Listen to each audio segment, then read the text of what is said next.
When I came for the first time to Ibiza, I didn't even know what it was. I had a life-changing experience. I decided I had 6 months left to get my law degree, and I decided then and there, forget law, forget South Africa, forget everything. I'm coming back here. I mean, there's a huge misconception that Ibiza is just Sodom and Gomorrah and it's party like rock stars, where, in fact, there's two seasons. They're like techno where, I was glowing in the dark. I had my fingernails painted, I had my hair different colors. I was one of the first clients at Cyberdog. Space was always my favorite club. It was always my favorite party. Ask you that. Maybe it was the daytime, but more than it was just the vibe, the people. The music was always fun.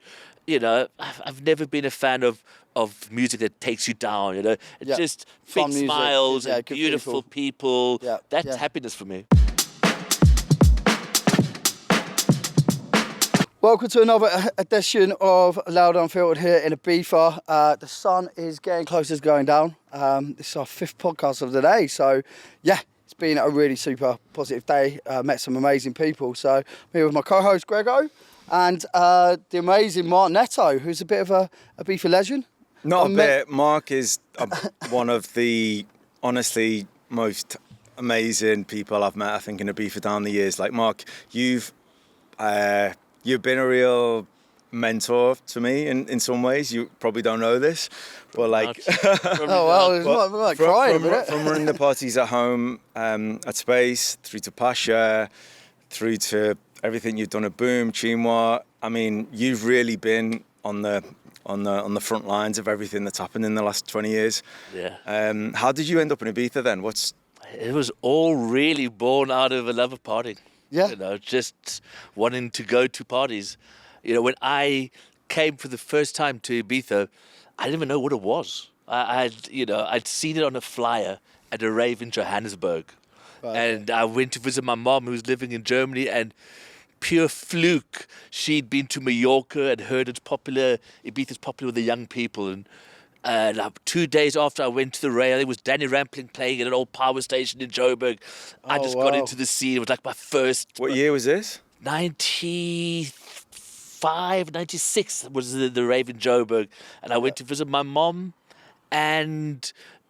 she just, said, for your birthday present, do you want to go to London, Mallorca, or Ibiza? Wow, what a birthday I didn't know it was in Spain. I didn't know it was an island, but I just remembered from that Danny Rampling flight, I said, I want to go there. Right, amazing. And that was my 21st birthday present. Oh, really? Did your mum come with you? Came with her. Oh, We stayed in a hotel around the Bay of San Ann. Yeah. And, I still didn't know what was going on. And then we walked for the sunset, and walked past Mambo. Yep. And I saw the flyers, and she said, "Oh, it looks like there's discos here, Mark. I want to go to discos." She said, "I tell you what." You didn't even know the clubs were here then before you came? I didn't know anything. I just knew it's got something to do with going out and getting hammered. So this is where I want to go. Brilliant. I think we're all on the same. I think we're on the same. Yeah. And how long was it before you ended up working here then? Well, that week I was with her. First, she said, bought me a ticket for the discos, and it gave me 2,000 pesetas to buy a drink. When I went there, bought them a ticket, ma'am, it says, just come back for breakfast. The breakfast is included. Make sure you're back for breakfast every day. On the disco bus, 2,000 pesetas, got what I needed to, didn't buy a drink with my 2,000 pesetas, but had a wonderful time. We were first at Ronson at Amnesia, then I went to Manumission, and every night it was a different club. There was a circuit, wasn't there? There was a circuit. And then the only one I didn't go to was Space. And by fluke, on that Sunday afternoon, my mom said, there's a hippie market. Come with me to the hippie market the day before we were leaving. And, we walked, the weather was a bit pony. So we was in Pine and Boston. This is Space. I haven't. And she, I'll tell you what, I'll walk you up. She didn't give me the 2,000 pesetas. So it was the only disco I went to. By fluke, it was the closing of Space. It was, midday. So you had no idea it was the closing of Space. But we heard it, and I wasn't high. It was the only disco that I went to. The experience completely straight, and I had a life-changing experience. And I decided this is for me. I had 6 months left to get my law degree. And I decided then and there, forget law, forget South Africa, forget everything. I'm coming back here by hook or by crook. And that's what I did. I went back to South Africa. I met my wife. I quit university, quit my job, and came back the next summer. And then, didn't leave. First 3 years, I just spent the summers in Ibiza. So were you working here or? Yeah, No, doing everything. Yeah. The first year, I brought tot packs. I was selling illegal shots of vodka in space. In South Africa, you get this product called a tot pack. And it's like Hustler. it's a single shot in a perforated plastic, and I had like 3 bottles of it. I was selling them for 1,000 pesetas. Yeah. It was good value, and and that lasted 3 weeks. Yeah. And then I got some flyering jobs. I've done everything, but I started with and then I would throw my wife over the wall. She'd create the distraction on the door, and then I would get in. So and that's how. But yeah, I mean, there was flying. Then was there any South Africans here? You guys must have been. There was like decades before me. You know that famous Pasha picture of the hotel of the Montesol. Of the hotel, of all the people on the balconies. That photo was taken in 1973. On it, you see 2 pair of twins with snakes around them. They were the South African girls. All of the people in that picture obviously OD'd in the time since then. But yes, I did. Like once, I was in the middle of winter. It must have been 2001, going to watch a rugby game. And again, thinking I'm the only South African. And this old man comes in with a Springbok blazer on. What is this? He was an Olympic athlete, and he's been living here for 30 years. So, I mean, there's all sorts here. Yeah, Speaking about Olympic athletes, do you remember when you sent me a DC-10? Drake Needling. Yeah. Yes. So I'm a DC-10, and Mark goes, "I'm sending you an Olympic gold medalist," and I'm like, What? Who? Drake Needling, and I'm like, who the fuck's this guy? He's was he a swimmer? 100 meter freestyle. Yeah. But won the gold medal, and they got the relay gold that year as well. And so right, big question for me, and I don't think I've ever asked you this. When did you first meet Danny? Yeah. Because your relationship with him is, I mean. Well, that was 98, and so when I came back after the visit with my mom, I came back with my partner, with my wife then, and I couldn't get a job. Actually, I employed her in South Africa. She was a waitress. I ran a very popular restaurant there, and she blagged her way into the gig. And I went to Mambo, like before they opened, with my glowing CV. I ran the News Cafe in Johannesburg, the hottest ticket in town, glowing references. This guy, European passport. Yeah. I'm going to walk into this job. And Miguel was the manager then, took one look at my bird and said, "Nah, I'm sorry, but she can start tonight." What is she can start. She's illegal. It doesn't matter. She's good. And in her first week of work, I was on the beach trying to sell poems because I couldn't get any fly. I was flying for a dodgy techno party called Flashback or something like that. Oh wow! I didn't know that people from Sanand don't go to German techno parties at Space on a Tuesday morning. Wow. So I didn't get any. Literally started. It was all commission. It was all commission based. I didn't get any commissions, and so I was trying to write poems and sell conversation and shit at Mambo, and then Danny asked her on a date. Oh wow! No way. He was running Renaissance at the time. Player. He was running Renaissance at the time, and he said, "Well, you'd like to go for dinner with me." And she said, "No, but you see that bum on the beach? He needs a job. He needs a job, or I'm going to kill him." And I'll tell you, you can help us up with hanging decorations. So that year, I was hanging the decorations at Renaissance. Oh wow, that's an amazing story. I love that. You missed. She was still a Mambo. And since then, I mean, after that, it's like just the trajectory of your career and what happened. Yeah, I mean, it was space, and I often say how fortunate I am because from a bloke that had never heard about the place to winding up here and then meeting Danny, or just the stumbling into closing a space, or the fortune that has befell me, it beggars belief, and I have to always remind myself, times are tough and things go wrong, but considering I'm from a city where most of the grown men work underground, smashing rocks for some rich bastard, I mean, life is good. Has your mum come back since? She and comes you still back. talk about them, that holiday and stuff like that? I mean, we've changed as much as the island has changed. Back then, I was happy hanging decorations and going to a disco every night and partying like a rock star. then you spend 13, 14 years working in a disco. And it changes, and you have children, and everything changes. So, but I still have to consider oneself fortunate that that's happened here. And you I still go get to back to work. SA every year, and I see a lot of my peers and my classmates and people, and What do they think haven't then? changed. No. Especially in South Africa, there's a huge misconception that Ibiza is just Sodom and Gomorrah and it's party like rock stars, where in fact there's two seasons, there's the whole lifestyle here, there's a cultural movement as much as there's just getting hammered. So, but I just see how they've evolved as people. The greatest thing to me about Ibiza is the people you meet and the interaction and the energy between them. And you're always surprised, even though it's more full of cunts than it's ever been, you still bump into some nice people that interest you. Yeah, there's a lot. I like. There's a lot in this industry, but yeah. Did you know at the time? I mean, we talked about space, the terrace, and how special it was. Did you know at that time how iconic it was? No, I mean, for me, I used to wear grey and khaki, and I went to space. We have to talk about this. You were renowned and legendary for your. Yeah, I still won't wear a black shirt unless I'm going to. Well, not just that, but like multicolored hair. So there I had multicolored hair. Every really? 10 years, You were just out there. every colour of the rainbow. You couldn't miss you. Do you know that guy?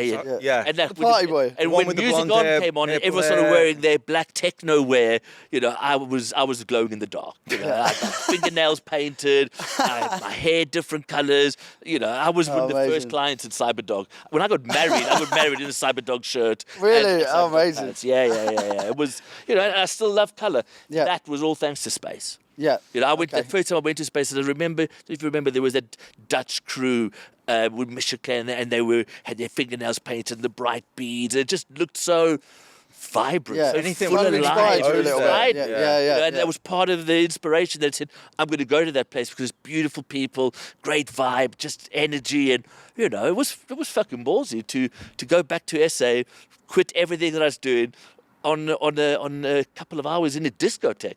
Yeah. But it's one of the best decisions I ever made. It's, obviously the club scene has changed. Space was always my favourite club. It was always my I was favourite gonna party. ask you that, Maybe it was the daytime, but more than it was just the vibe, the people. The music was always fun. I've never been a fan of intrusive or music that takes you down. Just Fun big music. smiles Yeah, and good beautiful people Yeah. with their arms in the air. And it's fun and it's bright and it's colourful. That's happiness for me. Did you try and bring that to the parties that you ran? Like to try and bring that fun to the different events you did and. Yeah, like the year in '99, we were doing Home at Space, which was it was great. I'd worked already 2 years with Danny, and initially Home was going to do Pasha. Yeah. And they were, committed to doing it. And then I think it was Sun Essential or God's Kitchen or one of these UK promoters said, no, we want that day. And then Darren and Danny were scrambling for a venue. Yeah. And went to Fritz at Space and said, Sundays usually used to close about 10 p.m. Let's co-promote it. We'll bring the DJs in from 10 and we'll open the discotheque at night. Space had never opened at night. It was always an after-hours day club. Daytime, right, okay. And it worked, And then Space, we brought in, I remember the first night it was Tenaglia or Sasha and Oakenfold inside after the day and Francois K. It was just a great summer. I mean, so I have to jump in. Like, to put it into context, it's the same as having the biggest residents of the island now all playing at one party. Yeah, that's what it was like then. With the most beautiful audience. And it was the punctual day. It wasn't like people were spread thin. The people that you want to party with were all there every Sunday. And then it was the bonus was it was the first year of Circo Loco. So we'd finished work, yes, we did the day, we partied the day.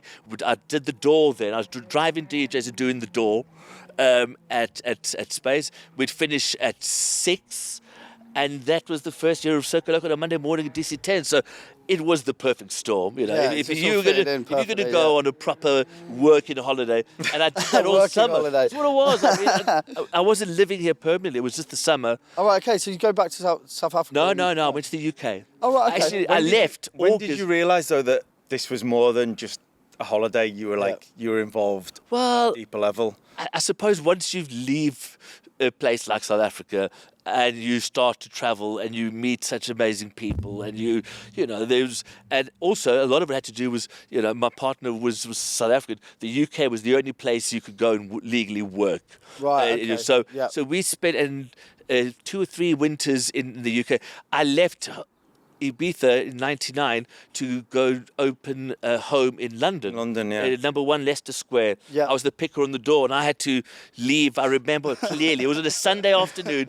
Francois Did anyone K. get in, or? Francois K. No Yeah. one. Because I had Unless to you're drill colourful, everyone. you're not I had to coming in, ask people, yeah. do you know who's playing tonight? What genre is Danny Tenaglia? Oh, right. And so and you had all these city boys, and honestly, 1 in 10 I let in. It And the looks a bit like queues, Fred from Burger. the queues were going around the entire Leicester Square.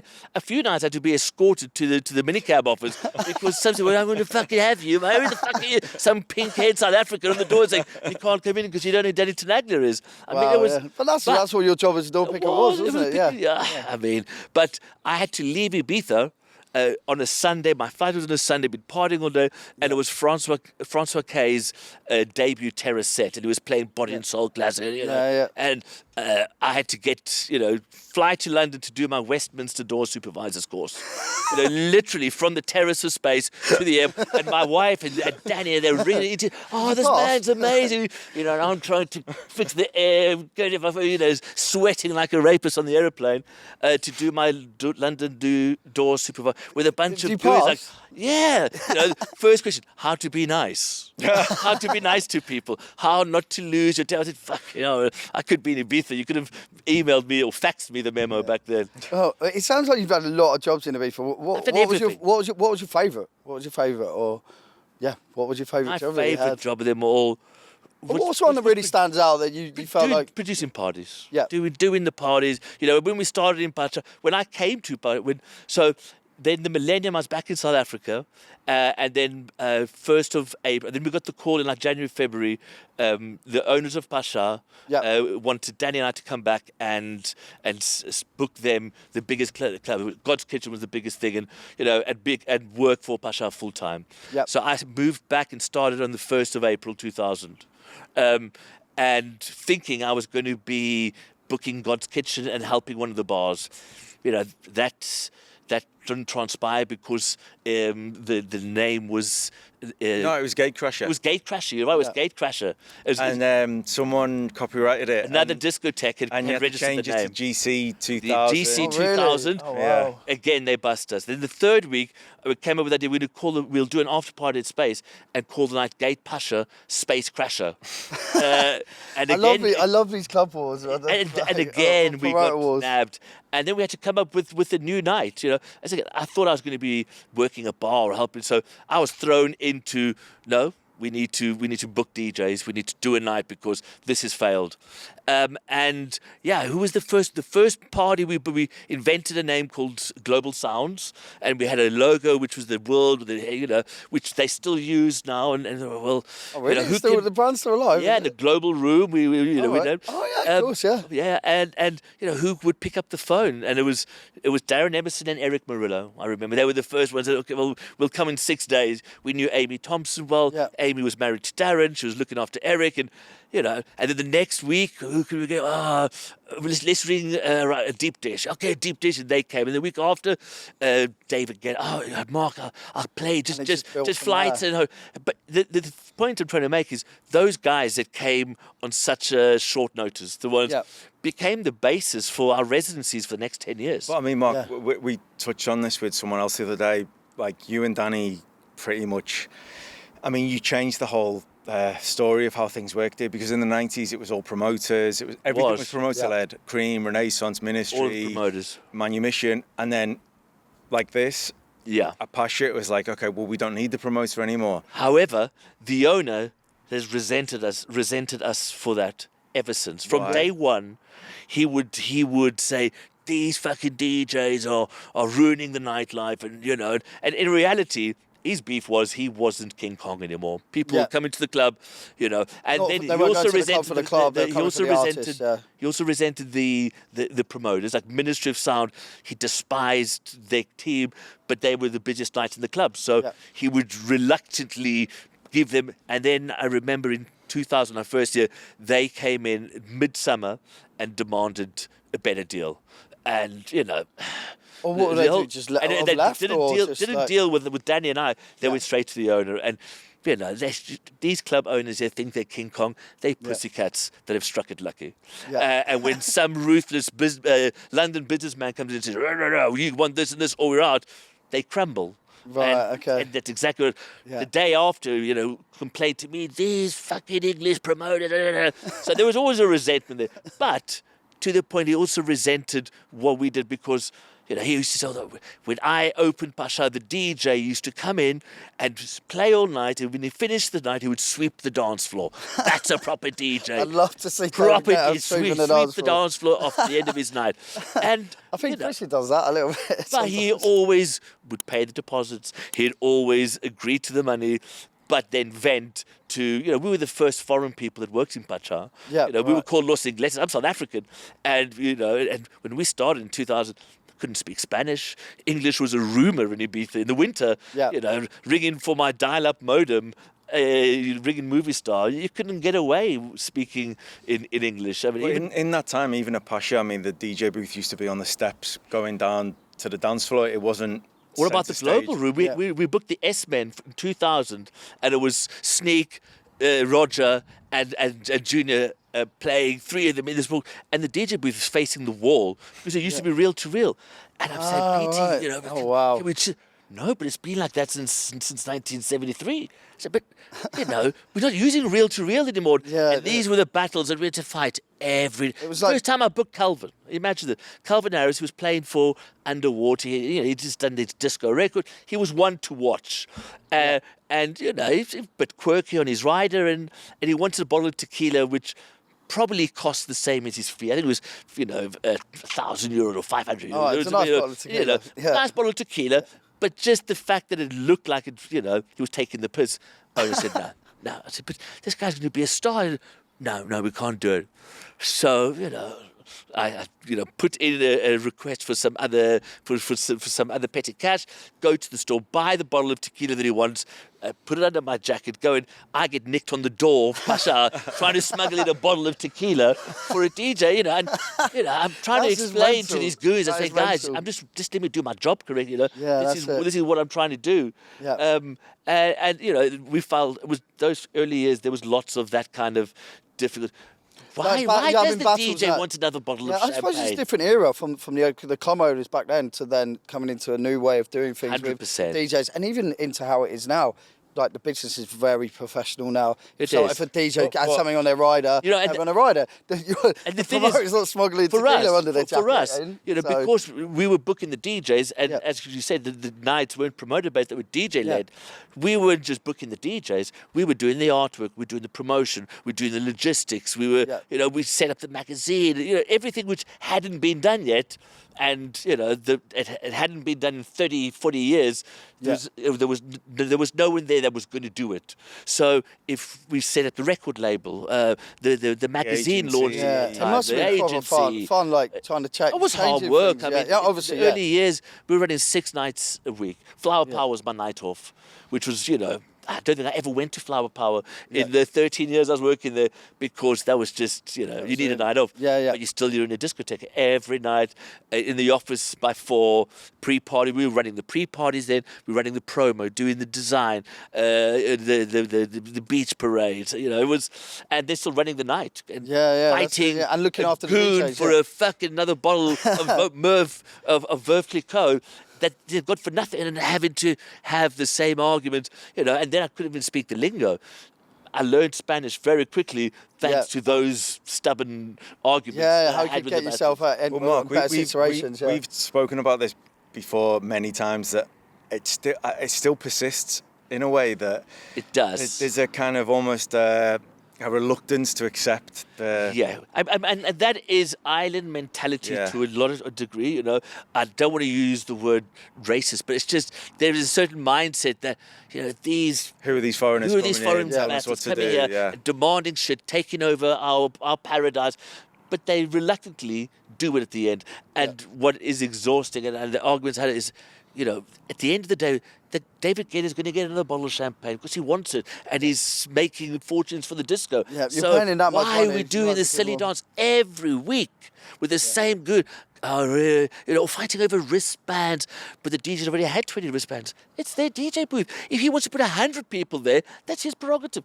Oh, no, but it doesn't look good for that. I mean, anything that has achieved, especially in Pacha, was a fight, and every year revenues went up, and that's why reluctantly they would pay and agree and would do more and grow because the bottom line was growing. But didn't that get to the point when you guys left there? And I know you've talked about this before, you and Danny, that actually the club was not happy with the prominence of the DJs, and Correct. And then you guys left, and then that's exactly what they carried on doing. Correct. Yeah. And to a degree, Did they just think they could do it without you, kind of vibe, or was it just... a lot of it had to do with the opening of Ushuaia. In the early years, Change we things. we supplied we booked the content. When they started Ushuaia, there was a real difficulty to believability that this hotel with a capacity of 10,000 is going to and someone offering a residency to an artist that's going to fill that, they're going to be a bit skeptical, first year. So he had struggled, and we collaborated. We had a bar there, and then you the gave him trade-off. David Guetta. We gave him Luciano. We gave him everything. Swedish House Night for David Guetta and Luciano. We're all our residents, And even though those nights that we did in Pacha, we kept them. They did their afternoons or different days in Ushuaia were the three biggest growing nights in Pacha, the highest level of growth, which demonstrated there is a certain symbiosis. If you can give people a joint ticket, and it was good for Pacha. There were giant cherries over the main VIP next to the swimming pool in Ushuaia in the year it opened. There's a kudos to that, and it's something that we're proud of. I thought, it showed the possibilities of working together. Yeah, that's it, yeah. A far cry from what we did with Ibiza United, but the old man just could never get his head around Explain that. what Ibiza United is to people who might not know. Ibiza United was the first time and only time that we engaged the Disco Association. Before they have the So that's all the owners and all the promoters? all the nightclubs, no, just the nightclub owners. Right, And they had this association which was represented by a lawyer, and they would, come up with certain agreements. Like there was the World Travel Market in London, and Ibiza United was a concept that we proposed that we'll do a party where all the brands together to showcase nightlife at the World Travel Market, and we'll do a party in London. We'll do a magazine because we already launched the Pasha magazine. And that opened a can of worms because we did the party in Pasha London. Well, why are we doing it in Pasha London? Because there is no amnesia, there is no privilege in London. And then, why is this logo bigger than that one? Why is the editor of the Pasha magazine doing this magazine? And it's just, there's a lot of the club owners, the old school ones. Now it's all, there's a new era of club owners. But back then it was all emotional, insular, people that were just looking out. Martin, the owner of Amnesia, used to be the manager in the first Pasha in Sitges. Oh, really? Yeah. Oh, right, okay. Sitges All right, opened that's where he kind of cut his teeth a little bit. And learned yes, a little bit, he was the GM at the club, and and he worked hard, and they got to a stage where he said, Ricardo, is there something in it for me if I carry on? You'll never have a piece of this. Is a family business, and you'll always just be a worker as well. Screw you. And he opened a club across the road, Atlantido. Oh, wow. And then when Ricardo came to Ibiza, and there's been this animosity or, this thing that they've had, and that's very insular. That's very Catalan. And they just have these old school beefs, and when they speak to each other, they won't even confront it. Yeah. But when they speak to us, this guy did this. But the thing, Does something like that exist now? I was going to say, at that time, they hated each other, but they needed each other as well. Exactly. Yeah. Whereas now, I'm not sure. Well, again, a lot of them have pure fortune. Their success isn't down to their business acumen or their programming prowess or design or soundscape, whatever. It's pure fluke. You know, Ricardo used to be a fucking water ski instructor and he opened a disco in a farmhouse in Sitges and then like coming here for a party. And then everything exploded. And, you know, there are the perks because you have these old school cowboys running the discos. You don't have gangsters running the discos, which is quite unique. You know, you go to nightclubs in Joburg, they're run by gangsters. I think it's lost a personality. You know, and despite the idiosyncrasies and the oddness of these, you know, your old school club, your Khalid and Pepe and Ricardo, and you know, they were characters and they brought personality to the night. And, you know, I remember when Ricardo sold, or you remember going back in the day, but you go to the Roof Terrace and it had its own vibe there. Punchy would have a bar there. And then, you know, each bar would have, Vaughan had the funk group. And it just added a sense of personality and authenticity to the nightclubbing experience. And, you know, when the DJ thing exploded and the multinationals came in, it just became a bit more vanilla. You know, and I saw it in Pasha more than it was one dance for one level. You know, more VIP, removing the small rooms, the people that had the little bars. You know, it's just another nightclub. You know, just to add to that, Pasha, you know, it was always a small club in comparison. And we used that heritage and that personality as our core negotiating tool. We could never pay the same money as Privilege or Amnesia because of the capacity.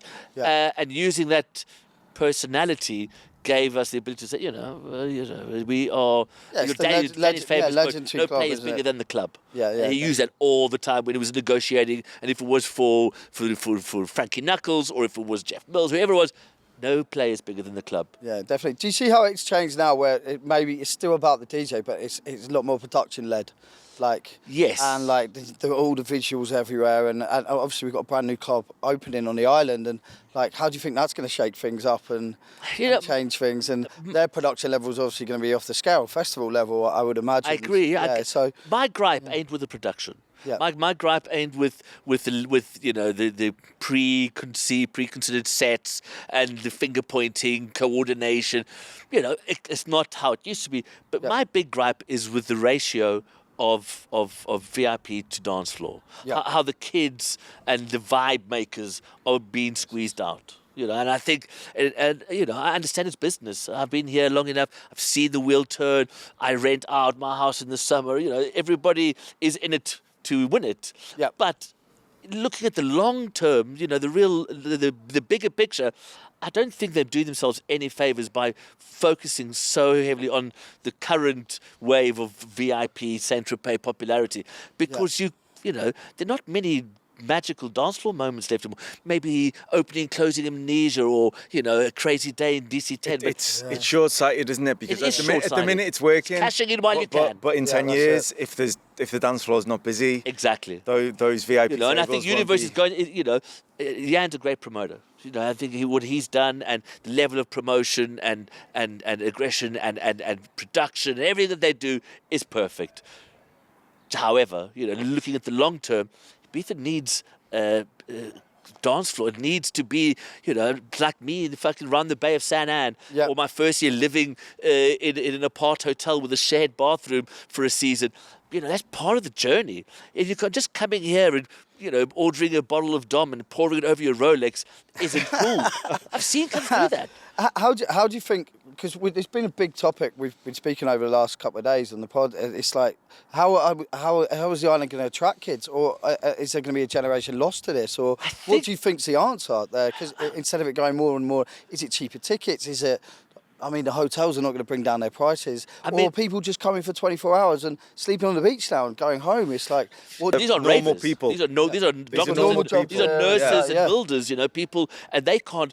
Even the police, you know, if Policia Nacional gets sent to Ibiza, 9 out of 10 of them are saying, I can't go. I don't want to go there because they can't afford to live. So, but going back to our scene, you know, the nihilist in me would expect it to fall apart. Yeah. You know, I think Yeah. someone's going to get burnt and, you know, have one season where they're not making the money and then have to readdress or reassess how they're going to, you know, if that's going to happen, I don't know. But I don't see anyone voluntarily say, you know what, I'm not going to charge 28 euros for a beer. I'm going to charge 10 euros for a beer because it's fair. I mean, I'm seeing some people like they're doing better ticket offers. I Tokenism. think there's the water's getting cheaper and stuff like that. Is it enough for you, as your 19-year-old you, I'm going to a party, saying, I'm not going to go to Albania or go somewhere else because, you know, I can, for that 18 euros for 200 millilitres of beer in a disco,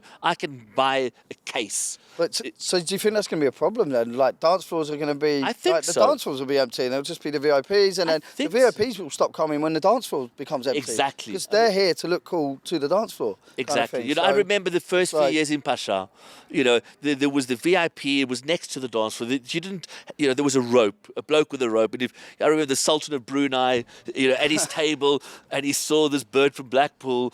And they smiled at each other. And he pointed at her, and the guy lifted the rope, and she was in. They were connected. There wasn't this separation. Oh, look there, the VIPs, and there all the lady. You know, there wasn't that. You know, and now if you're a puncher on the dance floor, you just look at the VIP in High or in Pasha. They're completely segregated, and you know, it seems that separation is more profound now than ever. And if I were a raver and I'm seeing all these guys pouring the champagne in the road, and say, you know what, I'm going to get better entertainment value. You know, okay, every DJ and the music's great, but you know, as much as seeing a DJ, it's enjoying the vibe that DJ creates and being on the dance floor with other people and sharing the vibe. You know, and I think that's going to get lost in this shower of sparklers and champagne. Yeah, well, we hope not, don't we? No, I wanted to change subject completely.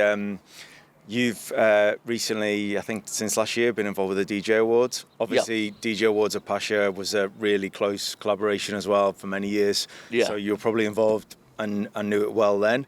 Yeah. But can you just give us a little bit more of an insight about what you're doing there and what's happened? Because it had a bit of a hiatus now. And it did. I mean, since we started in 2000, the original owners, Jose and Lenny, you know, Jose was an intimate friend of Ricardo, and he came up with this idea, you know, and some LSD-infused trip, you know, I'm going to do a Grammys for the DJs, and he registered the name, which, you know, it's a nifty IP. The DJ Award, you know, has value, and then Ricardo would give him a bit of money, and he would do the DJ Awards at the end of the summer.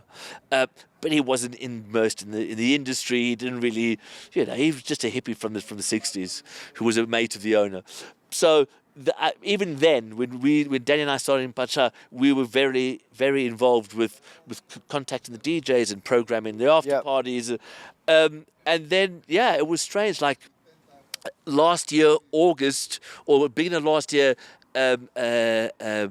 Andrew Grant, a Scottish chap who's, you know, an entrepreneur in various other in other businesses, through Jack Howell as well, who was from they got the possibility to get the DJ Awards.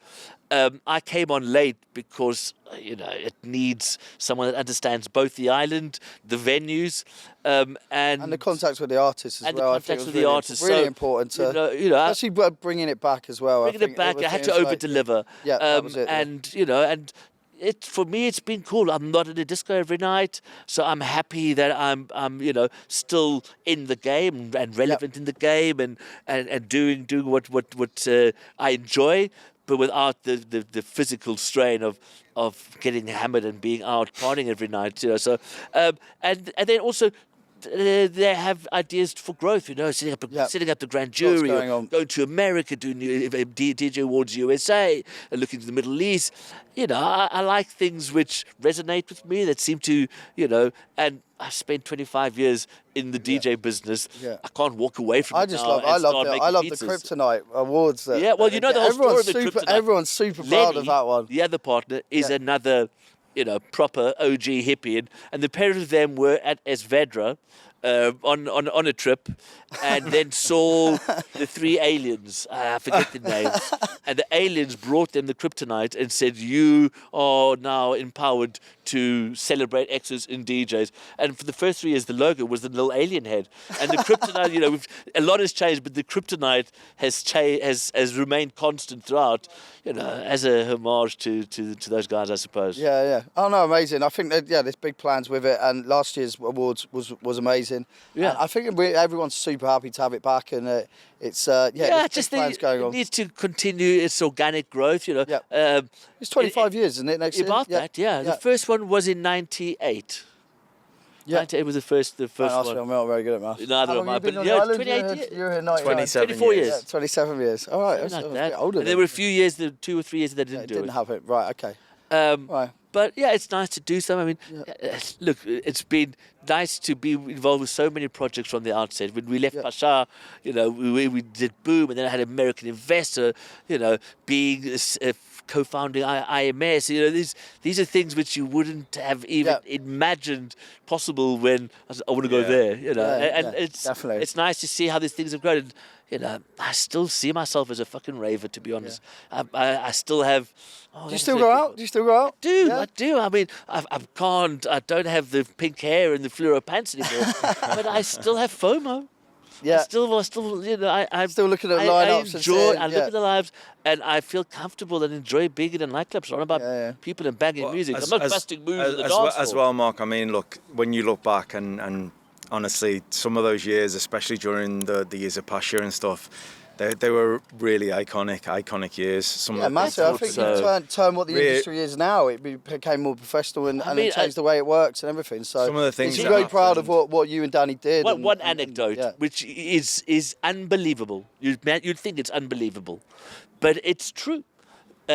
2010, they host the World Cup in South Africa. I'm a sports fan of South Africa. So I thought I want to go to the World Cup, and I watched 3 games. And it was 2 group games, and the last one was a round of 16 game, which happened to be Portugal versus Spain. And I went with my Portuguese father. At the time, I just changed my nationality to Spanish. So that seemed quite serendipitous. That this is, and then. Come back, and lo and behold, Spain going to win the World Cup. Wow, this is great! And I'm in the disco. I'm in the disco the night after, and then one of the ways, "Hey, Mark, there's one of the Spanish footballers here, and he wants to shag a bird. Can he use your office?" I said, "What? Yeah, they're here. Yeah, the team have come to Pasha to celebrate." No, and I had my ticket on my little pin board. I said, on one condition, can they sign my ticket? Yeah, come with us to the table. Growing up, we weren't in FIFA in South Africa. We weren't in FIFA. We couldn't. If I wanted to look at World Cup results, I had to buy the newspaper and read the results the next day. Lo and behold, in my lifetime, not only we in FIFA, we're hosting the World Cup. The team wins. Come to party in my fucking disco. Shag birds in my office. Give me goosebump. What are the chances? Yeah, brilliant. I love that. Yeah, and they're having shots with chubby back. It was just you couldn't script that. Honestly, if someone had told me 20 years ago that's going to happen. Nah, amazing, man. Yeah, Do you know what? Absolutely. You're winding me up. Yeah, I think that's an amazing place to finish that. I was like, Mark, thank you so much. So much going on, some amazing stories. And best of luck with the DJ Awards. And and living in Ibiza. So it's going to have a beer. Enjoy the sunset. Let's do it. Thanks, chaps. Amazing, thank you.